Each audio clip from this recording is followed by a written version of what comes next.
Hello friends, तो आज हम बात करेंगे कुछ टर्म्स के बारे में, ठीक है, जो कि बहुत ही इम्पॉर्टेंट हैं आपके एग्ज़ाम के लिए। लिटरेचर में अगर आप स्टडी कर रहे हैं तो बहुत सारे टर्म्स होते हैं जो हमें पढ़ने होते हैं। एंड अगर आप सीरीज से देखेंगे तो आपका लेटर ए से लेकर के जेड तक सारे जो टर्म्स हैं वो आपको देखने को मिलेंगे होते हैं, ठीक है।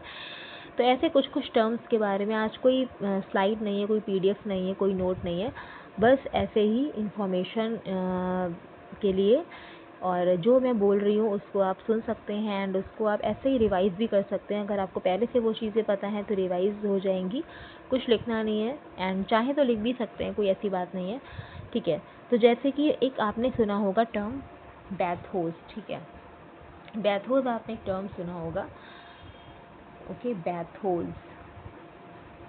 तो अगर हम बैथोस के बारे में बात करें, ठीक है, बैथोस टर्म के बारे में हम देखेंगे। मैंने बैथोस लिख दिया है सिर्फ। तो बैथोस जो होता है ना, वो एक पॉम्पस स्पीच होती है, लुडिकुलसली मंडेन वर्डेड एंटी क्लाइमेक्स हम इसे कह सकते हैं।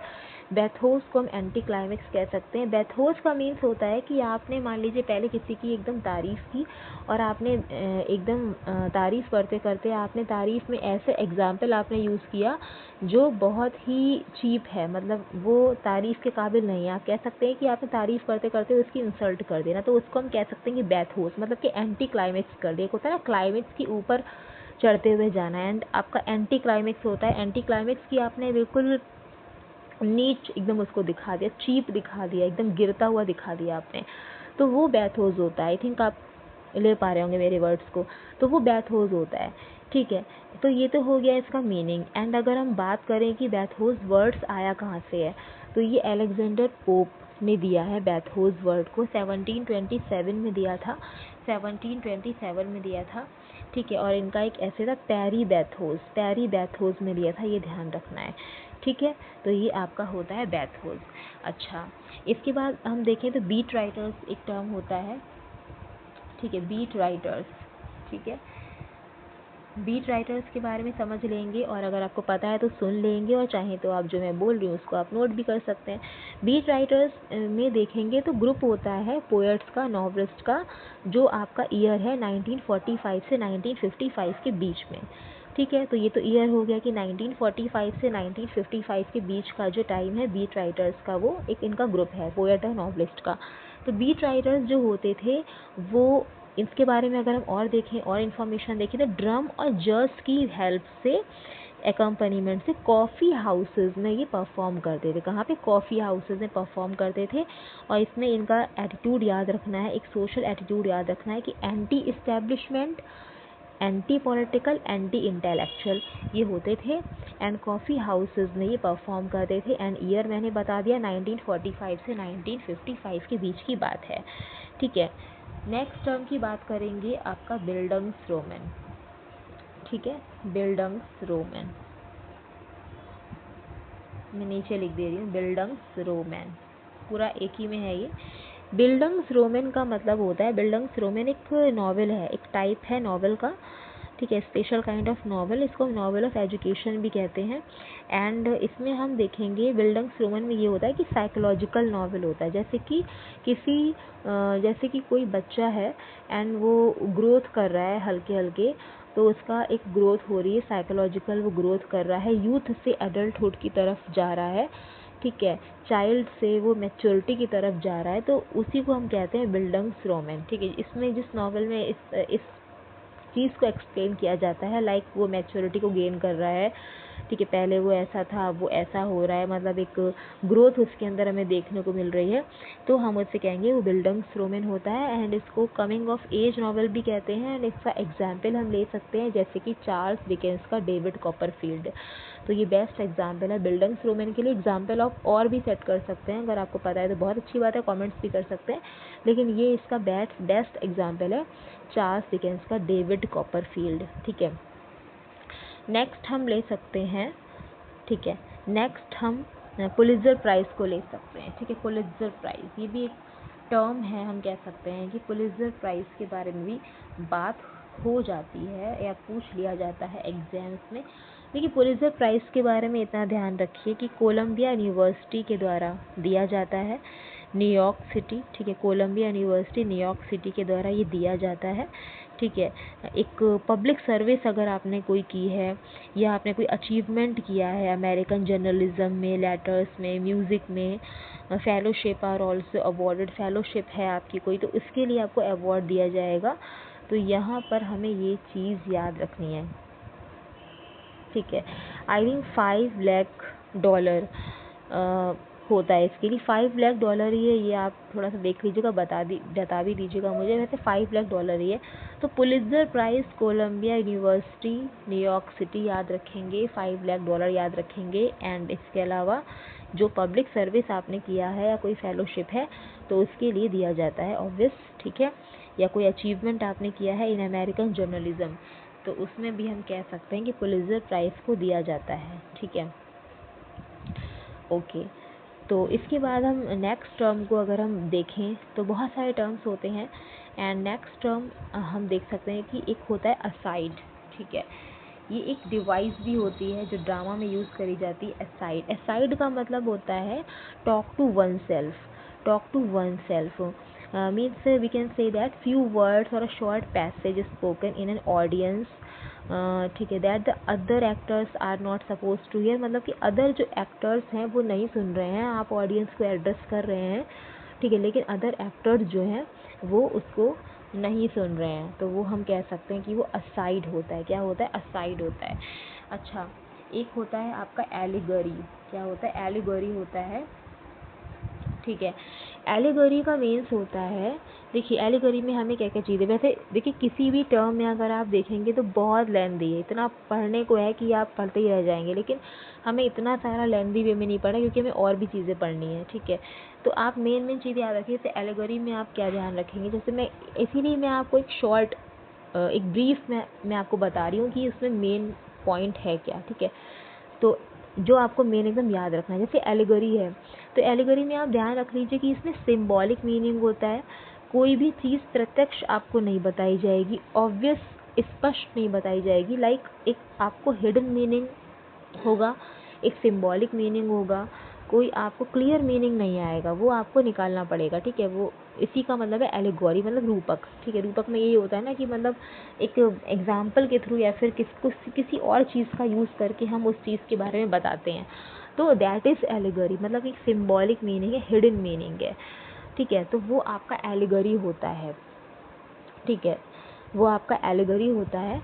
एंड अगर हम देखें तो इसमें एनिमल्स का यूज़ होता है, ठीक है। कोई भी इवेंट है या कोई थिंग्स हैं या पर्सन्स हैं तो क्लियरली उसके बारे में ना बताकर उसके जगह पे in place of those things आपको कुछ और मीनिंग दे दिया जाएगा, फिर आपको उस मीनिंग के ज़रिए उसके बारे में पता चलेगा कि अच्छा इसका ये मीनिंग है। तो वही आपका हिडन मीनिंग है, सिंबॉलिक मीनिंग है, हम कह सकते हैं कि वो एलिगरी होता है, वहाँ पे एलिगरी डिवाइस होती है, एलिगरी वहाँ पे टर्म होता है, ठीक है।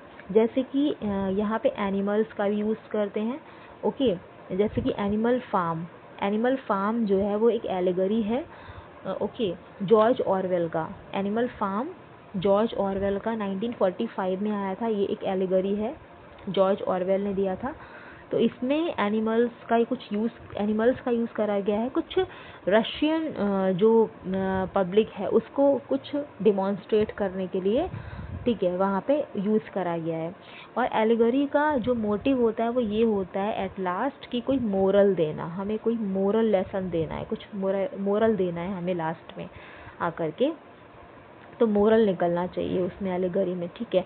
और अगर हम एग्जांपल देखें तो फेरी क्वीन जो एडमंड डिस्पेंसर का है, 1590 में 1 से लेके 3rd बुक तक पब्लिश हुआ था, एंड 3rd से लेकर के 6 बुक, मतलब 6 बुक हैं इसमें, तो हाफ कर लीजिए। 1590 में 3 बुक पब्लिश हुई थी, 1596 में बाकी की 3 बुक पब्लिश होती हैं। तो वो भी एक आपका हम कह सकते हैं कि रिलीजियस एलिगरी है, क्या मैंने बताया, फेरी क्वीन। और अगर हम इसका एग्जांपल देखें तो पिलग्रिम्स प्रोग्रेस, ठीक है, पिलग्रिम्स प्रोग्रेस जो है वो भी आपका जॉन बैनियन का पिलग्रिम प्रोग्रेस 1678 में आया था, वो भी आपका एक एलिगरी है। और वो कैसी एलिगरी है ये ध्यान रखना है। तो पिलग्रिम प्रोग्रेस जो है जॉन बैनियन का, वो भी एक एलिगरी है, एंड वो एक एलिगरी है, स्पिरिचुअल एलिगरी हम उसे कह सकते हैं। तो ये सारी एलिगरी हैं, आप चाहें तो इसको डिटेल में पढ़ सकते हैं। तो ये भी सारी एलिगरी हैं। तो एलिगरी आपका एक टर्म हो गया, ठीक है। अच्छा, और हम कौन सा टर्म ले सकते हैं? एनाफोरा हम ले सकते हैं, ठीक है। एनाफोरा एक टर्म होता है, ठीक है। एनाफोरा एक टर्म होता है। एनाफोरा में क्या होता है, जैसे कि हम कह सकते हैं एनाफोरा में थोड़ा सा एनाफोरा हम कह सकते हैं कि जैसे कि कोई भी मान लीजिए पैसेज लिखा है, ठीक है, इन राइटिंग और स्पीच, ओके। तो वहाँ पे जहाँ पे आपको रेपिटेशन दिखाई देगा, repetition of the first part of the sentence, okay, in order to achieve an artistic effect, तो वो एक एनाफोरा होता है। मतलब किसी भी एक पोम का या कोई भी पैसेज है, ठीक है, तो वहाँ पे जो स्टार्टिंग के लाइन है वो बार बार रिपीट होगी, ठीक है। जैसे कि a tale of two cities, जो चार्ल्स डिकेंस का वर्क है। चार्ल्स डिकेंस की अगर हम बात करें तो ये विक्टोरियन टाइम पीरियड से बिलोंग करते हैं। तो a tale of two cities Charles Dickens का जो वर्क है, तो उसमें एक लाइन आती है, it was the best of times, it was the worst of time, it was the age of wisdom, it was the age of foolishness, it was the epoch of believe, it was the epoch of incredulity, it was the season of light, it was the season of darkness, ठीक है। तो you can see that इसमें it was the repeat हो रहा है। मतलब कि ये जो आपका पैसेज है, इसमें you can see the first line in this passage and every line, जो फर्स्ट जो आपका फ्रेज आ रहा है ना, इट वॉज द, वो रिपीट हो रहा है। तो वही दैट इज कॉल्ड एनाफोरा। मैंने कहा repetition of the first part of the sentence in order to achieve an artistic effect is known as anaphora. तो वो हम कह सकते हैं कि दैट इज एनाफोरा, जो रिपीट हो रहा है, ठीक है। तो ये एक टर्म हो गई एनाफोरा, आई थिंक समझ में आ गया होगा। दूसरा हम टर्म ले सकते हैं एनेक्डोट। आपने पढ़ा होगा एनेक्डोट, ठीक है।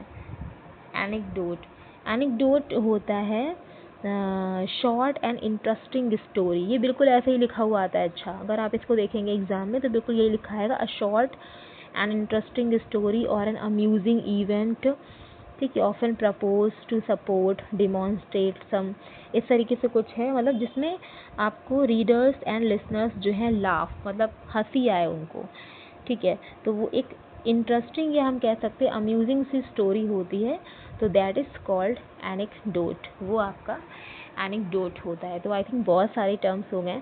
चलिए, ऐसे ही कुछ टर्म्स के बारे में हम लोग पढ़ेंगे और आप मुझे बताइएगा कि आपको समझ में आया कि नहीं आया अच्छे से। वैसे ये कुछ ब्रीफ में कभी कभी नहीं चीज़ों को देख लेना चाहिए, ताकि एक हमारा एक रिवीजन अच्छे से हो जाता है उससे, कि हाँ इसमें ये बताया गया, इस टर्म में ये बताया गया, मेन पॉइंट्स, ठीक है, डिस्कस करने चाहिए। चलिए, तो नेक्स्ट हम देखते हैं कुछ और टर्म्स के बारे में, कुछ भी इम्पॉर्टेंट, ठीक है। ये भी बहुत इम्पॉर्टेंट था, बहुत सारे टर्म्स और भी हैं, वो हम नेक्स्ट डिस्कस करेंगे। चलिए, फ़िलहाल आज के लिए इतना ही है। वीडियो पसंद आए तो इसको लाइक करें, शेयर करें, कमेंट्स करें।